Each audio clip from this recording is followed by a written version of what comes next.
ಸ್ಥಿತಿಯಲ್ಲಿ ಪ್ರಮಾಣದಲ್ಲಿ ಚರ್ಚೆ ಮಾಡೋದಕ್ಕೆ ಬಿಜೆಪಿ ತಯಾರಿ ಮಾಡ್ತಾರೆ.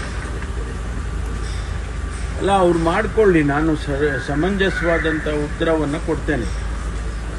ಕಾನೂನು ಸುವ್ಯವಸ್ಥೆ ಕರ್ನಾಟಕದಲ್ಲಿ ಯಾವ ರೀತಿ ಇದೆ, ಬೇರೆ ಬೇರೆ ಭಾರತೀಯ ಜನತಾ ಪಾರ್ಟಿ ನಡೆಸ್ತಕ್ಕಂಥ ರಾಜ್ಯಗಳು ಏನಿದ್ದಾವೆ ಅಲ್ಲಿ ಕಾನೂನು ಸುವ್ಯವಸ್ಥೆ ಯಾವ ಥರ ಇದೆ, ಮತ್ತು ಅವರು ಕರ್ನಾಟಕದಲ್ಲಿ ಅಧಿಕಾರದಲ್ಲಿದ್ದಾಗ ಯಾವ ರೀತಿ ಕಾನೂನು ಸುವ್ಯವಸ್ಥೆ ಇತ್ತು, ಮತ್ತು ಈಗ ಕಳೆದ 2 ವರ್ಷದಿಂದ ಯಾವ ರೀತಿ ಇದೆ ಅನ್ನೋದನ್ನು ಅವರಿಗೆ ಸದನದಲ್ಲಿ ಅವರು ಏನಾದರೂ ಪ್ರಶ್ನೆಗಳು ಕೇಳಿದಾಗ ಅವರಿಗೆ ಸಮಂಜಸವಾಗಿ ಉತ್ತರವನ್ನು ಕೊಡ್ತೇನೆ.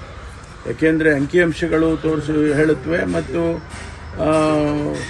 ಇನ್ಸಿಡೆಂಟ್ಸು ಆಗೇ ಇಲ್ಲ, ಯಾವುದೂ ಒಂದು ಇನ್ಸಿಡೆಂಟ್ ಆಗಿಲ್ಲ ಅನ್ನೋದನ್ನು ಹೇಳೋದಿಲ್ಲ ನಾನು. ಯಾವ ರಾಜ್ಯದಲ್ಲಿ ಯಾವ ದೇಶದಲ್ಲೂ ಕೂಡ ಆ ರೀತಿ ಇರೋದಿಲ್ಲ. ಆದರೆ ಅವರು ಆಡಳಿತ ಮಾಡುವಾಗ ಏನಿತ್ತು, ನಾವು ಆಡಳಿತ ಮಾಡ್ತಾ ಇರುವಾಗ ಏನಿದೆ ಅನ್ನೋದನ್ನು ಹೇಳ್ಬೇಕಲ್ವಾ. ನಿನ್ನೆ ಕೂಡ ಪ್ರೆಸ್ ಕಾನ್ಫರೆನ್ಸಲ್ಲಿ ನಾನು ಕೆಲವು ವಿಷಯಗಳನ್ನು ಪ್ರಸ್ತಾಪ ಮಾಡಿದ್ದೇನೆ. ಸದನದಲ್ಲಿ ಅದಕ್ಕೆ ಅವರು ಯಾವುದಾದ್ರೂ ರೂಪದಲ್ಲಿ ಪ್ರಶ್ನೆ ಮಾಡಿದಾಗ ಅದಕ್ಕೆ ಸಮಂಜಸವಾದ ಉತ್ತರವನ್ನು ಕೊಡ್ತೇನೆ. ಪರಪ್ಪನಗರದಲ್ಲಿ ನಡೆದಿರುವಂತಹ ಇನ್ಸಿಡೆಂಟ್ಸ್ಗಳು ಸರ್ಕಾರ ಯಾವ ರೀತಿ ಸಮರ್ಥನೆ ಮಾಡಿಕೊಡುತ್ತೆ ಅಂತ ಅಲ್ಲ, ನಾನು ಅದನ್ನೇ ಹೇಳಿದ್ದು.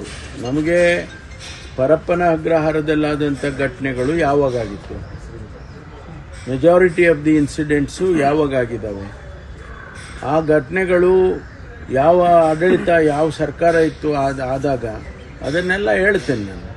ನಮ್ಮಲ್ಲಿ ಆಗಿದೆ, ಎಸ್, ನಾವು ಆಡಳಿತ ಮಾಡುವಾಗ ಆಗಿದೆ ಅಂದಾಗ ಅದಕ್ಕೆ ಸೂಕ್ತವಾದ ಕ್ರಮ ತಗೊಳ್ಳೋದಕ್ಕೆ ಅಧಿಕಾರಿಗಳ ಮೇಲಾಗಲಿ ಅಥವಾ ಅವರು ಯಾರು ಮಾಡಿದ್ದಾರೆ ಅವ್ರ ಮೇಲಾಗಲಿ ಕ್ರಮ ತಗೊಳ್ಳೋದು ಮಾಡಿದ್ದೇವೆ. ಆದರೆ ಹಿಂದೆ ಹಳೆ ವಿಡಿಯೋಗಳನ್ನೆಲ್ಲ ಹಾಕಿಬಿಟ್ಟು ಇದನ್ನು ಈಗ ನಡೆದಿದೆ ಅಂತ ಹೇಳೋದಿದೆಯಲ್ಲ, ಅದೆಲ್ಲ ಅದು ಒಂದೊಂದು ಇನ್ಸಿಡೆಂಟನ್ನು ನಾನು ಅವರಿಗೆ ತಿಳಿಸ್ತೇನೆ.